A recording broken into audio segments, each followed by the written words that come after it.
Malam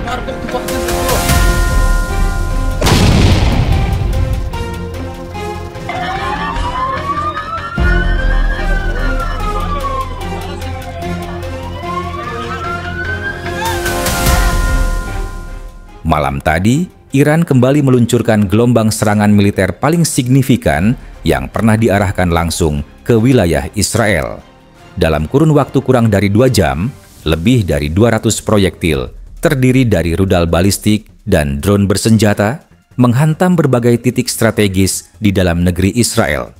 Ini bukan ancaman kosong, bukan sekadar gertakan diplomatik, dan bukan pula serangan proksi. Ini adalah serangan balasan mematikan sejak konflik pertama membara dari negara ke negara, dan skalanya sangat besar. Serangan dimulai tepat pukul 22.40 waktu setempat. Sirene peringatan berbunyi di Tel Aviv, Haifa, Ramat Gan, hingga Ashdod. Sistem radar Israel mencatat peluncuran lebih dari 120 rudal balistik dan sekitar 70 drone tempur dari wilayah Iran dan arah Laut Kaspia. Semua diluncurkan hampir bersamaan, bukan acak, tapi dalam formasi terkoordinasi. Dalam hitungan menit, kilatan rudal pencegat memenuhi langit. Sistem pertahanan seperti Iron Dome, David Sling, dan Arrow 3 langsung aktif. Namun gelombang serangan terlalu besar. Beberapa rudal lolos dan mencapai sasarannya. Haifa mengalami ledakan besar di area pelabuhan saat salah satu rudal menghantam tangki penyimpanan bahan bakar. Di pangkalan udara Ramat David, 3 titik ledakan menyebabkan kerusakan serius di hanggar dan jalur logistik. Bahkan di Tel Aviv, 2 rudal berhasil menembus dan memicu kerusakan struktural di kawasan pemukiman.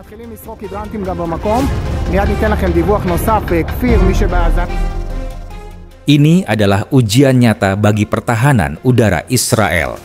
Bukan skenario latihan, bukan simulasi. Iran menggunakan rudal Zolfagar dan Desful, 2 tipe balistik jarak menengah yang mampu bermanuver di fase terminal dan melaju dengan kecepatan tinggi. Ini membuatnya jauh lebih sulit dicegat, bahkan oleh sistem tercanggih sekalipun. Lebih parahnya lagi, drone kamikaze dikirim lebih dulu untuk menyerang titik-titik radar dan sistem peluncur pertahanan.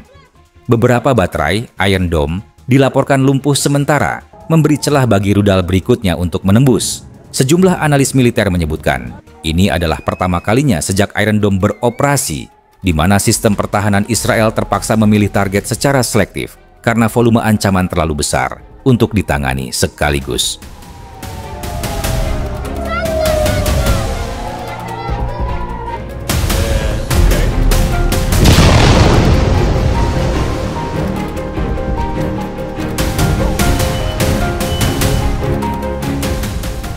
Serangan tadi malam bukan sekadar balasan spontan. Serangan ini menunjukkan peningkatan signifikan dalam strategi militer Iran. Beberapa analis menyebut apa yang dilakukan Iran kali ini mencerminkan pola eskalasi bertahap, tapi terencana. Target-target yang disasar bukan hanya simbolik, melainkan titik-titik vital yang bisa melumpuhkan operasi militer dan logistik Israel. Iran menggunakan kombinasi rudal balistik jarak menengah dengan sistem navigasi modern dan kemampuan manuver di fase terminal. Beberapa tipe yang teridentifikasi termasuk Fateh 110, Zolfagar, dan Desful, rudal yang terbukti memiliki akurasi tinggi serta kecepatan hipersonik saat mendekati target. Penggunaan drone juga tidak asal. Sebagian drone dikirim dalam gelombang awal sebagai pemecah konsentrasi sistem pertahanan. Sasarannya, radar, peluncur rudal, dan pusat komando taktis. Ini menjelaskan kenapa sistem seperti Iron Dome dan David Sling sempat kewalahan. Bahkan harus memilih secara selektif proyektil mana yang harus dicegat terlebih dahulu.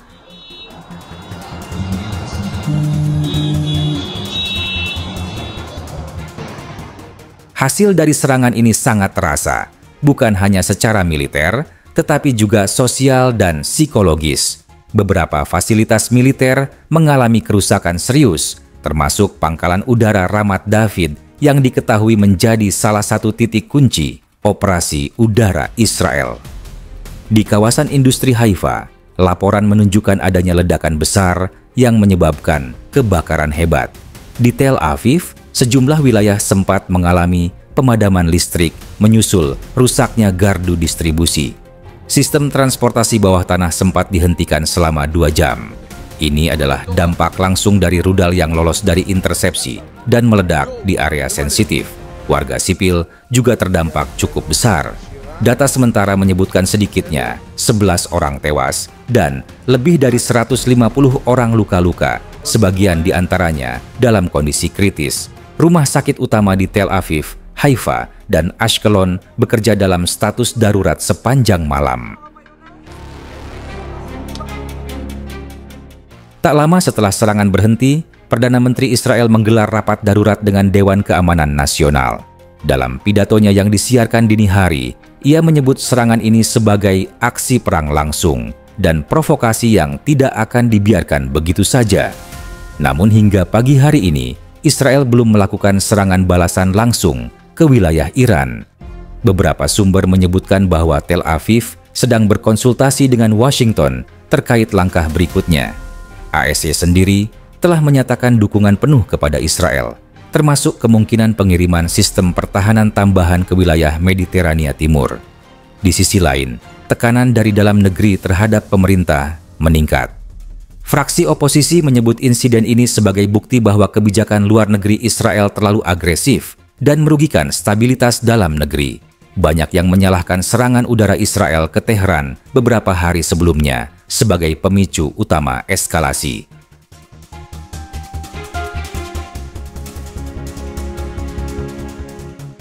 Sementara itu, kawasan regional mulai bergerak. Hizbullah di Lebanon meningkatkan status siaga penuh. Milisi-milisi pro-Iran di Suriah dan Irak dilaporkan mulai mengonsolidasikan pasukan. Di Yaman, kelompok Houthi mengeluarkan pernyataan dukungan kepada Iran dan menyatakan siap membuka front baru di Laut Merah jika konflik berlanjut.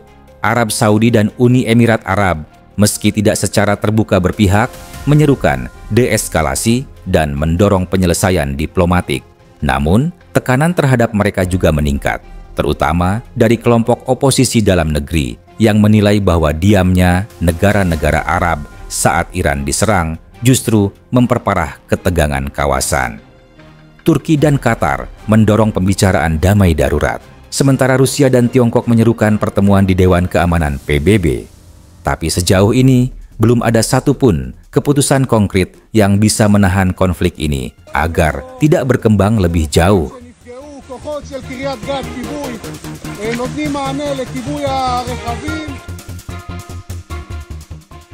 Serangan 15 ke 16 Juni 2025 bukan sekadar insiden militer. Ini adalah bukti bahwa stabilitas kawasan bisa berubah drastis hanya dalam hitungan jam. Israel, yang selama ini merasa dominan dalam sistem pertahanannya, kini dihadapkan pada kenyataan bahwa pertahanan tercanggih pun punya batas. Dan Iran, yang selama ini bergerak dalam bayang-bayang proksi, kini menunjukkan bahwa mereka siap masuk ke gelanggang secara terbuka, meski dengan segala risikonya. Pertanyaannya sekarang, apakah dunia akan membiarkan eskalasi ini terus berlanjut? Dan bagi kawasan Timur Tengah, pertanyaannya lebih mendesak. Apakah kita sudah memasuki babak awal dari konflik yang jauh lebih besar? Terima kasih telah menyimak. Kami akan terus mengikuti perkembangan terkini dari konflik ini dengan pendekatan yang faktual dan kritis. Silakan tinggalkan komentar, bagikan pendapatmu, dan jangan lupa berlangganan untuk pembaruan analisis terbaru. Sampai jumpa di video berikutnya. Video ini disajikan dengan tujuan edukasi dan informasi berdasarkan fakta dan analisis yang seimbang. Kami tidak mempromosikan kekerasan, kebencian, atau ujaran kebencian terhadap kelompok manapun. Konten ini menghormati kebijakan YouTube mengenai ujaran kebencian, konten kekerasan dan provokasi, dan informasi yang menyesatkan. Referensi kebijakan YouTube dan undang-undang terkait, pedoman komunitas YouTube, undang-undang informasi, dan Transaksi Elektronik Indonesia dan Konvensi Internasional tentang Hak Asasi Manusia.